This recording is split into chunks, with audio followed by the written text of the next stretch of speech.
नमस्ते। आज हम लोग बात करने वाले हैं कंप्यूटर के एक बहुत ही ज़रूरी हिस्से के बारे में, उसकी मेमोरी।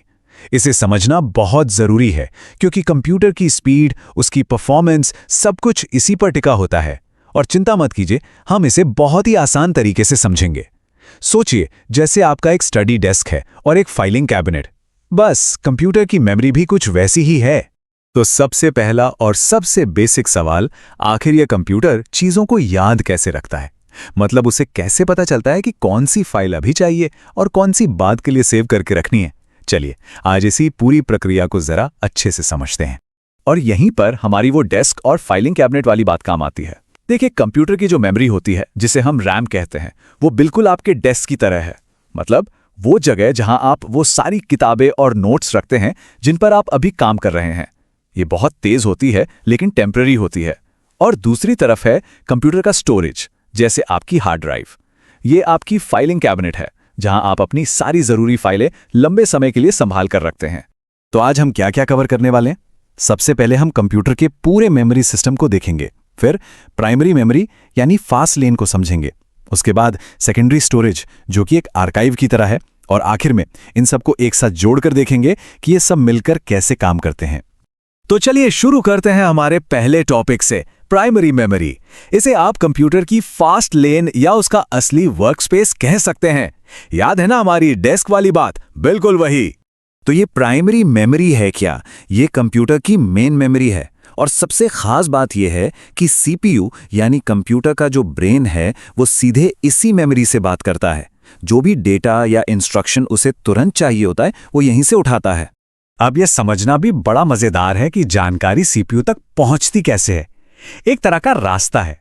सीपीयू के सबसे पास बिल्कुल बगल में होती है कैश मेमोरी, जो सुपर फास्ट होती है। और उसके बाद आती है हमारी मेन मेमोरी यानी रैम। स्पीड के लिए यह पूरा अरेंजमेंट बहुत ही जरूरी है। प्राइमरी मेमोरी की एक बहुत बड़ी खासियत है, और वो ये कि ये वोलेटाइल होती है। अब वोलेटाइल का मतलब क्या है?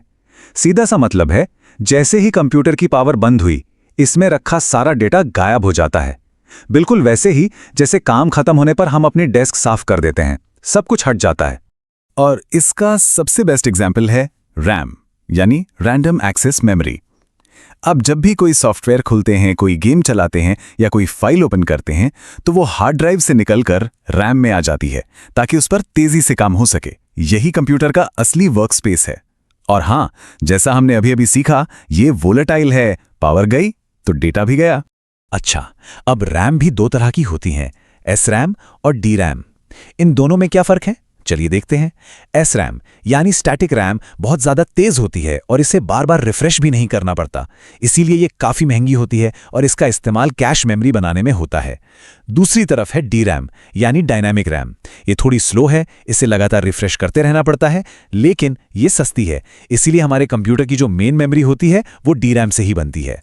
तो अगर वॉलेटाइल मेमोरी है तो इसका उल्टा भी कुछ होगा, है ना? जी हां, उसे कहते हैं नॉन वॉलेटाइल मेमोरी। और इसका काम बिल्कुल सीधा है। पावर बंद होने के बाद भी ये अपना डेटा नहीं भूलती, सब कुछ सेफ रहता है। ये हुई ना हमारी परमानेंट फाइलिंग कैबिनेट वाली बात। इसका सबसे क्लासिक एग्जाम्पल है रोम यानी रीड ओनली मेमोरी। ये एक नॉन वॉलेटाइल मेमोरी है जिसके अंदर कंप्यूटर को चालू करने के लिए जो जरूरी इंस्ट्रक्शंस होते हैं ना, वो परमानेंटली स्टोर होते हैं। जब आप पावर बटन दबाते हैं तो यही इंस्ट्रक्शंस चलते हैं। इसी प्रोसेस को हम बूटिंग कहते हैं। अब जैसे जैसे टेक्नोलॉजी आगे बढ़ी, रोम के भी कई टाइप आ गए। शुरुआत में था प्रॉम, जिसे बस एक बार प्रोग्राम कर सकते थे। फिर आया ईप्रॉम, जिसे यूवी लाइट की मदद से मिटाकर दोबारा प्रोग्राम किया जा सकता था। और आजकल हम इस्तेमाल करते हैं ईएप्रॉम, जिसे बिजली से ही मतलब इलेक्ट्रिकली मिटाना और प्रोग्राम करना बहुत आसान है। चलिए अब जरा कैश मेमोरी पर वापस आते हैं और इसे थोड़ा और समझते हैं। ये एक बहुत ही छोटी लेकिन रॉकेट की तरह तेज मेमोरी है जो सीपीयू और रैम के ठीक बीच में बैठती है। आप इसे सीपीयू का पर्सनल असिस्टेंट समझ सकते हैं। इसका काम क्या है? जो डेटा सीपीयू बार बार इस्तेमाल करता है, ये उसे अपने पास रख लेती है। इससे सीपीयू को हर बार रैम तक जाने की जहमत नहीं उठानी पड़ती और काम बहुत तेजी से होता है। कैश मेमोरी के भी अपने लेवल्स होते हैं, L1, L2, L3। L1 cash सबसे छोटा और सबसे तेज होता है, इतना तेज कि यह सीपीयू चिप के अंदर ही बना होता है। उसके बाद आते हैं L2 और L3 कैश, जो साइज में तो बड़े होते हैं पर स्पीड में L1 से थोड़े कम होते हैं।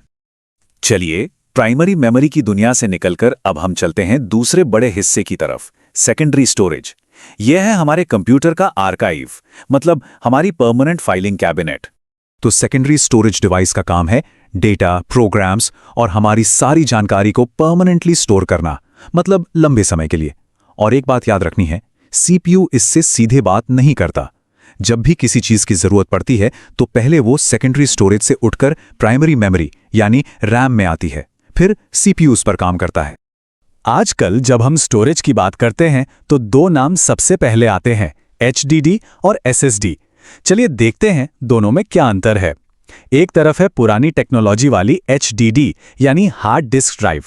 इसमें घूमने वाली मैग्नेटिक डिस्क होती हैं, जिस वजह से ये थोड़ी स्लो होती है। और दूसरी तरफ है नई और तेज टेक्नोलॉजी वाली एसएसडी यानी सॉलिड स्टेट ड्राइव। ये फ्लैश मेमोरी यूज करती है, इसमें कोई घूमने वाला पार्ट नहीं होता, इसीलिए ये बहुत तेज और ज्यादा भरोसेमंद है। हाँ, थोड़ी महंगी जरूर है। अगर हम एक पारंपरिक हार्ड डिस्क के अंदर झांक कर देखें तो हमें क्या मिलेगा? हमें मिलेगी एक घूमती हुई प्लेट जिस पर एक मैग्नेटिक परत चढ़ी होती है। डेटा इसी प्लेट पर गोल गोल रास्तों में स्टोर होता है, जिन्हें हम ट्रैक्स कहते हैं। और फिर इन ट्रैक्स को भी छोटे छोटे हिस्सों में बांटा जाता है, जिन्हें सेक्टर्स कहते हैं। पोर्टेबल स्टोरेज की कहानी भी बहुत मजेदार है। जरा सोचिए, 70 के दशक की फ्लॉपी डिस्क जिसमें मुश्किल से 1-1.5 MB डेटा आता था। फिर 80s में सीडीज आई, 90s में डीवीडीज, और फिर आया 2000 का दशक और पेन ड्राइव्स का जमाना, जिनमें अब तो सैकड़ों गीगाबाइट्स डेटा आ जाता है। सच में टेक्नोलॉजी ने कितनी तरक्की कर ली है। एक और स्टोरेज टाइप है मैग्नेटिक टेप।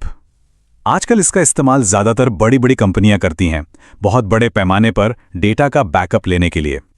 यह बिल्कुल पुराने जमाने के ऑडियो कैसेट की तरह काम करता है, मतलब डेटा एक लाइन से एक्सेस होता है। इसीलिए अगर आपको कोई बीच की फाइल ढूंढनी है तो यह बहुत ही स्लो प्रोसेस होता है। तो चलिए, अब तक हमने सारे हिस्सों को अलग अलग देख लिया।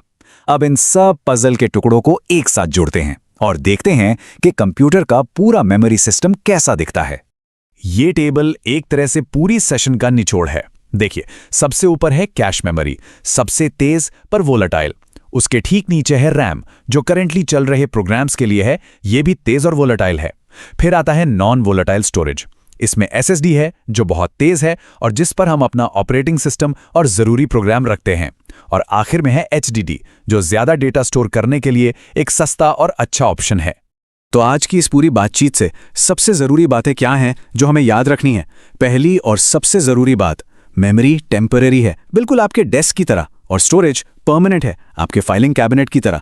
दूसरी बात, जो मेमोरी जितनी तेज होगी, जैसे कैश और रैम, वो उतनी ही महंगी और वोलेटाइल होगी। और आखिर में, अगर कंप्यूटर की परफॉर्मेंस को समझना है तो इस मेमोरी के पूरे सिस्टम को समझना ही असली चाबी है। तो अब जब हम ये समझ चुके हैं कि एक कंप्यूटर कैसे सोचता है, कैसे चीज़ों को याद रखता है, तो असली सवाल ये है, इस जानकारी और इस ताकत का इस्तेमाल करके आगे क्या बनाया जाएगा, क्या नया क्रिएट किया जाएगा? ये एक ऐसा सवाल है जिसका जवाब भविष्य में देखने को मिलेगा।